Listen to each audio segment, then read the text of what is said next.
buena noticia es que hay un crecimiento mes a mes, digamos, el mes de julio contra el mes de julio del 21 contra el 19, hay un crecimiento ya de un 11% y pareciera como que la tendencia va a continuar en los meses subsiguientes. También hay una manifestación de casi un 28% de las empresas encuestadas que tienen planes de inversión como dato negativo y siempre comparado contra el 2019, porque el 2020 fue la nada misma prácticamente, así que no son representativos los datos que uno compara contra el 2020, pero contra el 2019. En el primer semestre todavía estamos un 5% debajo en la industria PYME contra el 2019, es decir, 2021 contra el 2019. Es decir, todavía no llegamos a un nivel que nosotros consideramos que es todavía un primer subsuelo, porque el 2019 ya había sido un año muy malo, había caído con respecto al 2018, y entonces es comparar con un año malo, es decir, que todavía no recuperamos. Pero bueno, repito, es una situación que pareciera empezar a entrar en una fase de mejora. La gran pregunta es después, bueno, ¿esta mejora va a ser sustentable en el tiempo o no? ¿Y cómo va a reaccionar la inflación? Porque la inflación evidentemente es un gran erosionador de crecimiento sostenible en la Argentina. El crecimiento se va dando así como por parches o por escalones, como decís, porque al no haber la movilidad normal, es decir, la pandemia no terminó, la movilidad sigue restringida, la gente, por supuesto, consume mucho menos de ciertos rubros, como pueden ser calzado, indumentaria, repuestos del automóvil, ¿no? Entonces todo eso repercute en que hay rubros que están un poco más relegados que otros, y también hay zonas que están un poco más relegadas que otras, ¿no? Donde tal vez hay más empleo público, hay una suerte de estabilidad porque hay un consumo casi asegurado, donde depende más del empleo privado, del empleo comercial, del turismo, la gastronomía, la hotelería, que son los sectores más afectados, se nota un bajón enorme. Por supuesto, en AMBA es un lugar donde se nota un bajón grande, producto de muchos locales cerrados, del turismo internacional, nacional. Entonces, por eso notás que no hay un crecimiento parejo, hay crecimientos como totalmente disparejos, ya sea por zona o por sector que uno quiera analizar, ¿no? El nivel de inversión en Argentina, medido en relación al PBI, está bajísimo, digamos, eso es una realidad, y también esa inversión está vinculada, por supuesto, con la confianza, con las expectativas, con la demanda, pero también con el acceso al crédito. En la medida que no hay crédito, que el crédito es caro, bueno, esa es una limitante, y no solamente crédito doméstico, sino también crédito internacional. Por eso también es importante que Argentina pueda acordar con el Fondo, con el Club de París, etcétera, porque si el crédito se bloquea para el país, se bloquea también para las empresas privadas grandes, y las empresas privadas grandes también traccionan la inversión y motorizan el crecimiento de las pymes y del resto de la economía. La industria en general ha caído abajo del 70% de capacidad ocupada, entonces en la medida que no lográs superar ese número, es muy difícil que haya nueva inversión. Pero por supuesto que la clave de crecimiento de la Argentina, como de cualquier país, además del consumo, tiene que ver con la inversión y la generación de puestos de trabajo. Sin inversión es difícil que haya más productividad. ¿Qué quiere decir esto? Producir más en el mismo tiempo. Y para eso hace falta inversión, y la inversión trae aparejado nuevos puestos.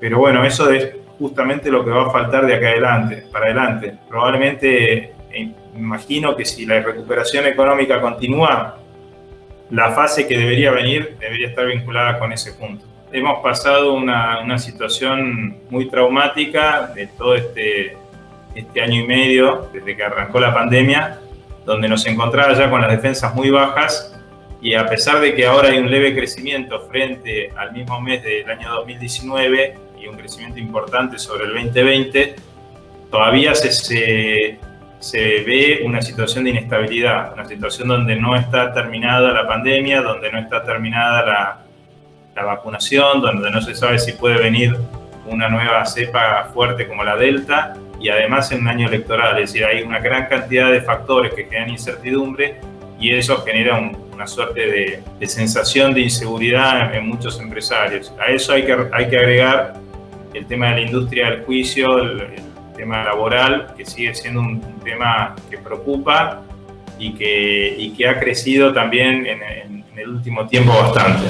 Con la doble indemnización y la prohibición de despidos se ha disparado mucho los casos de litigios, incluso muchos casos de personal que dice tener o presenta documentos de licencias psiquiátricas y después eso termina devengando en una cantidad de meses de goce de sueldo sin presencia en el trabajo y en muchos casos termina considerándose un despido con causa o sin causa y genera también otra cantidad de litigios laborales. Esto ha generado todo un problema serio, te repito, ha generado un incremento de la litigiosidad y no ha impedido que haya menos puestos de trabajo. De hecho, cifras oficiales marcan que hay 20.000 quits menos de empresas en la FIP y eso el Estado lo calcula en 100.000. Yo escuché cifras de 200.000 trabajadores menos empleados en el sector privado en Argentina, con lo cual no ha sido, a nuestro entender, una solución. Está siendo un problema muy serio para muchas empresas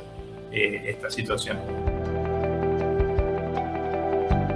Es una agenda que le presentamos al presidente de la República y a las principales autoridades, incluso al ministro también, por supuesto, de Producción, de Trabajo. Tiene que ver con varios ejes, con un eje laboral, con un eje impositivo, financiero. En el eje laboral, que repito, es uno de los más importantes en Argentina en este momento, plantear un nuevo esquema de tener un fondo de retiro o de cese de empleo, como existe en la industria de la construcción, donde las empresas aportan a un fondo externo a la empresa, que en el momento que el empleado se retira de la empresa por el motivo que sea que encuentre un mejor trabajo, sea que quiere emprender su propio negocio o porque es despedido, la persona accede en cualquiera de esas categorías a ese fondo y puede retirarlo, independientemente que la empresa ya no exista más, que haya quebrado o lo que fuera, porque el fondo se va depositando en una cuenta externa a la empresa.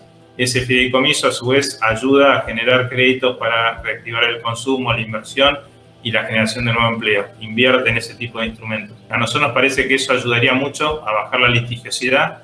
Otro punto que estamos planteando es que muchas de las causas laborales, los grandes montos no van al empleado, sino que van a las multas. También el tema de peritos y abogados, en general se llevan entre ambos el 50% de lo que recibe el empleado. Entonces, el punto es cómo logramos desinflar eso, no para desproteger al trabajador, sino todo lo contrario, para tener un sistema mucho más transparente, ágil y dinámico. Eso también va a generar la facilidad de que muchas empresas hoy tienen miedo a contratar gente por el tema de los litigios laborales, ¿no? Entonces eso también va a generar una suerte de regeneración de la movilidad laboral. Después en el eje impositivo, bueno, insistir en el tema de la baja de la carga impositiva al sector productivo, sobre todo a la inversión, y un tema que es de vieja data en CAME, que es el 814, que es el tema de los aportes patronales en el interior del país, que haya una escala que vaya bajando a medida que hay más distancia la cantidad de impuestos que se pagan sobre el trabajo. También el eje, como decíamos, el eje financiero, que tiene que ver con generar que los bancos, por un lado, refinancien pasivos acumulados que hoy se han vuelto una mochila muy pesada, así como se hizo en algún momento para las tarjetas de crédito a los particulares, que se dio 12 meses de gracia para pagar los saldos acumulados, buscar algún refinanciamiento de pasivos y bueno, buscarle alguna vuelta para generar más crédito hacia la inversión. Y después otro tema que desde CAME venimos planteando hace rato, que es el tema de los planes sociales, en muchos casos, sobre todo en el tema de las economías regionales, que necesitan trabajadores por 3 meses, 2 meses, 4 meses para cosechas. No se consiguen trabajadores porque no quieren ponerse en blanco, porque no quieren perder los planes. Entonces eso tenemos que buscar un mecanismo de empalme ágil, que la persona no pierda el plan o que si deja de percibir el plan, sea automática la reincorporación. La gente tiene miedo de dejar de percibir, darse de baja del plan, porque después tiene 2 o 3 meses hasta que lo vuelven a subir al plan. Y la realidad es que muchas economías regionales que están perdiendo gente, no pueden tomar gente en negro por los riesgos laborales legales que tienen, aparte de ser ilegal, genera que no hay gente para levantar las cosechas. Y entonces eso es un problema muy serio. Si no resolvemos, hay ahora un proyecto de la senadora Nora Jiménez, que está trabajando con CAME, para poner esto sobre el tapete y buscarle una solución para que los planes sociales sean compatibles con la generación de trabajo. Si no, realmente más que una solución, termina siendo un problema para muchas economías regionales y muchas pymes. Hemos pasado y estamos pasando una situación realmente muy difícil en Argentina a nivel sanitario, a nivel social, a nivel humano, a nivel económico. Creo que eso también saca a veces la fibra del empresario pyme, de tener la templanza, la solidez y el carácter necesario para poder superar estas adversidades, que bueno, creo que está demostrado que el empresario pyme es el ancla de la actividad económica en la Argentina, con el 70% del empleo privado, casi el 45% del PBI, y que es necesario apuntalarlo en estos momentos de crisis, porque una pequeña empresa que cierra después es muy difícil que se vuelva a regenerar. Por eso es importante mantenerla en pie para que después, cuando pase esto que va a pasar, está pasando, pero en algún momento se terminará, que al quedar en pie pueda rápidamente generar nuevos puestos de trabajo para poder reconstruir la situación económica de la Argentina.